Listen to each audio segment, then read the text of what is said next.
Something enormous just happened, and most Americans have absolutely no idea how significant it is or what it means for the world they're about to live in.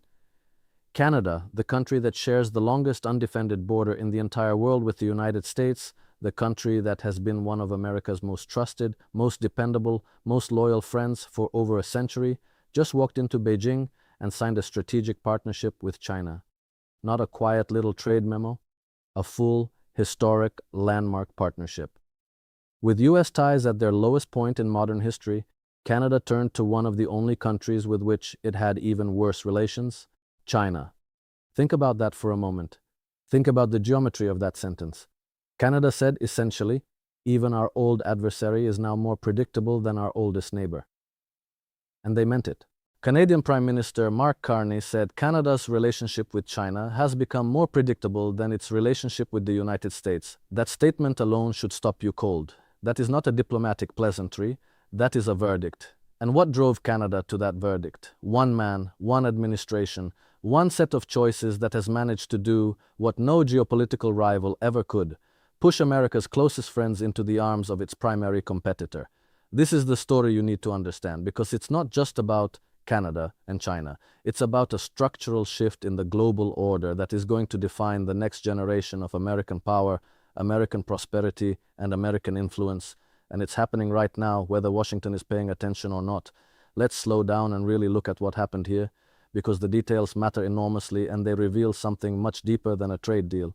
Canadian Prime Minister Mark Carney was the first Canadian leader to visit Beijing in 8 years, when he met with President Xi Jinping at the Great Hall of the People in January of 2026. 8 years. That is not a small gap. That tells you how frozen, how genuinely hostile the Canada-China relationship was before this moment. And Carney did not go to Beijing as a man who admired China. This is critical to understand.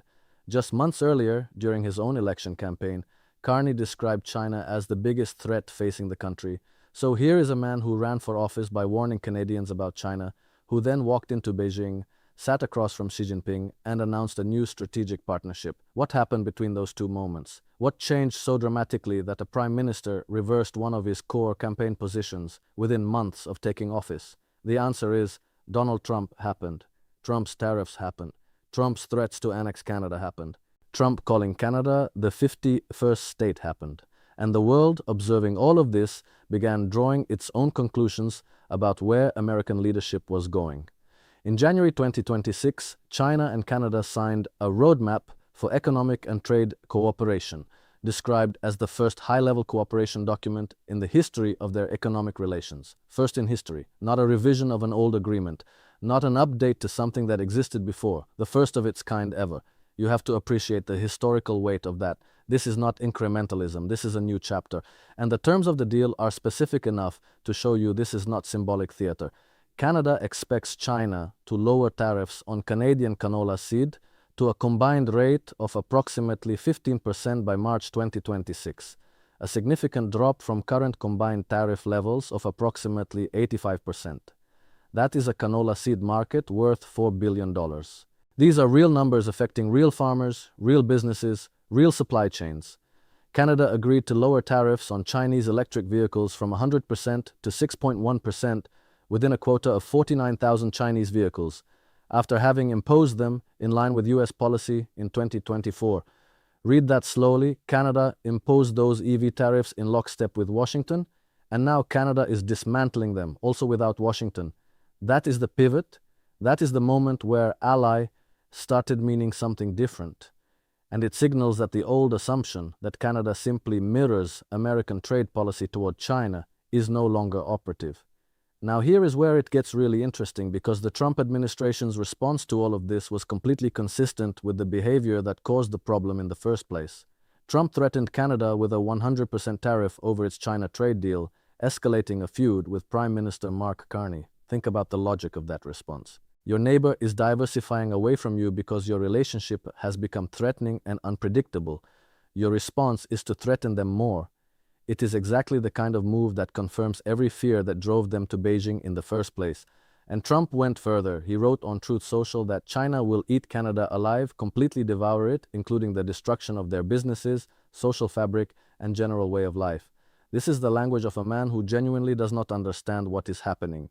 Or perhaps more accurately, it is the language of a man who understands power in a purely transactional, bilateral, zero-sum way, and who cannot grasp that allies are not subjects, that relationships must be maintained, and that prestige in the international system is something you build over decades and can lose in months.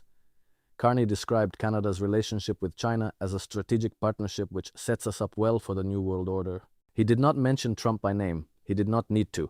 The entire world understood the reference.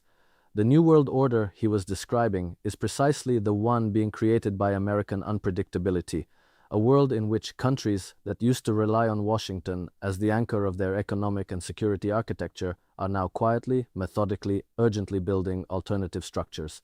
And this is not just Canada. Carney's Beijing trip was part of a broader pattern. He was one of a series of world leaders shaken by President Donald Trump's geopolitical disruptions who were traveling to Beijing as China sought to exploit U.S. unpredictability to bolster its global influence. A series of world leaders, not one outlier, not an isolated event, a series, a pattern, a trend line. To understand the deeper structural logic of what China is doing here, you have to appreciate how patient and methodical Beijing has always been in its approach to geopolitics. China thinks in decades. China thinks in civilizational timeframes. They do not need to win every news cycle. They need to position themselves correctly for the long game. And the long game right now looks extraordinarily favorable to them because the United States under this administration is doing China's work for it. Beijing wants countries to question U.S. leadership and to doubt Washington's intentions and reliability. A United States that has fewer partners or less committed ones is a United States that will command less influence on the world stage. This is not a secret. This is openly acknowledged by foreign policy scholars who have studied these dynamics for careers. And yet the administration continues down exactly the path that Beijing would design for Washington if it could. The tariffs on allies, the threats against Canada's sovereignty, the aggressive posture toward European partners, every one of these moves serves China's strategic interests by eroding the coalition that has contained Chinese expansionism for the past several decades. Consider what it means for China to gain a foothold in Canada of all places.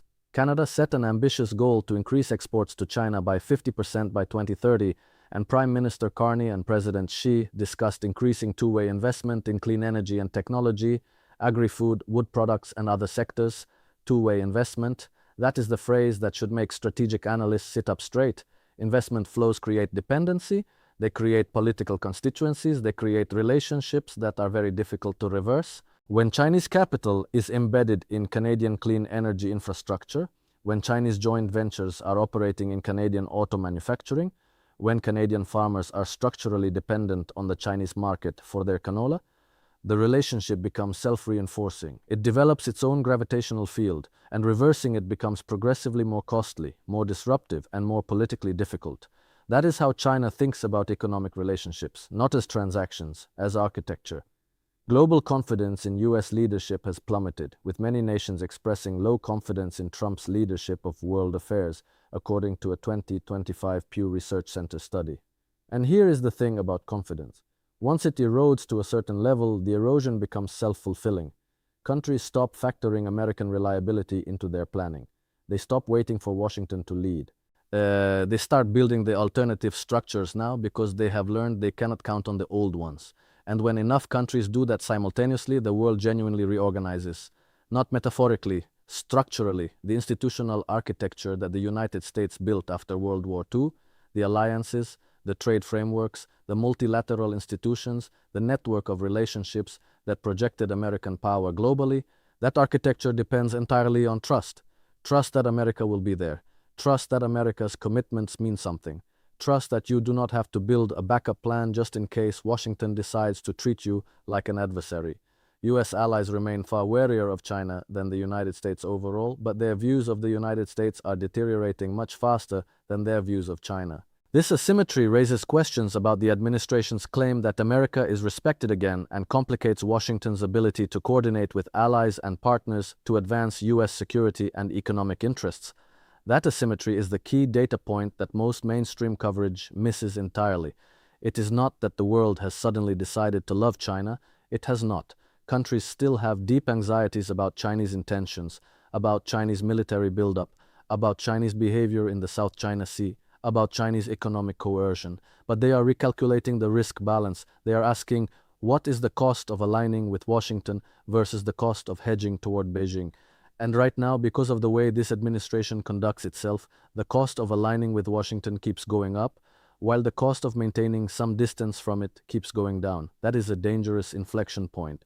And then there is the rare earth dimension of this story, which most people are not connecting to the Canada-China partnership, but which is absolutely critical. China's imposition of rare earth export licensing requirements in April 2025, followed by a broader expansion of controls in October, sent a shock through U.S. supply chains, underscoring the scale of U.S. exposure to Chinese-controlled choke points and how quickly Beijing can exploit them. Canada, incidentally, has enormous rare earth deposits. Canada is resource-rich in exactly the materials that the global technology and defense industries depend on, and one of the things Carney discussed with Xi was precisely investment in these resource sectors. Think about the strategic implications of Chinese capital flowing into Canadian critical mineral supply chains. Think about what that does to the leverage equation. Think about what it means for American defense industrial planning if the country next door is increasingly integrated economically with the primary strategic competitor. Among fellow democracies in Europe and elsewhere, the Trump administration's posture has clarified that the US is no longer a reliable ally or trading partner, and that growing awareness may catalyze greater cooperation to create an alternative to dependence on Washington. The word alternative is doing an enormous amount of work in that sentence. An alternative to dependence on Washington. Not just a backup, an alternative, a different system. One in which American preeminence is not assumed. One in which the United States is one player among several rather than the indispensable organizing principle.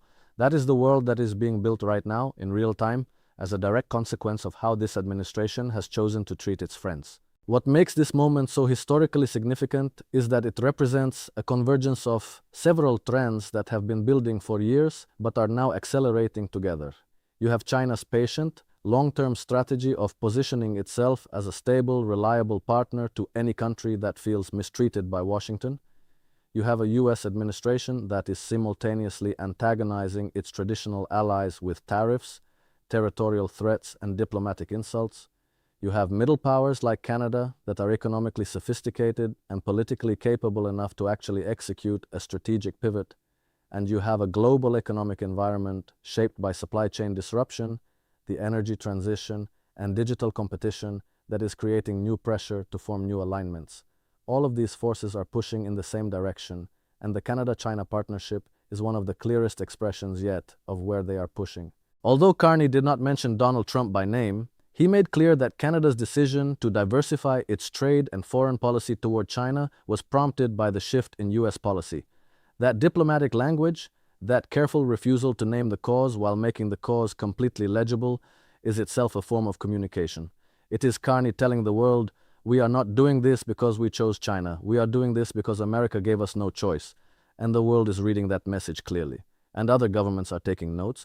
Because if Canada, the United States' northern neighbor, Five Eyes intelligence partner, NAFTA and USMCA member, NATO ally, one of the countries most deeply integrated into American economic life, if even Canada reaches the conclusion that its relationship with China has become more predictable than its relationship with the United States, then no American ally anywhere can feel certain that the old order still holds. This is the thing that should genuinely worry every American who cares about their country's role in the world. Not the fact that Canada made a trade deal. Trade deals happen. Countries adjust their commercial relationships all the time.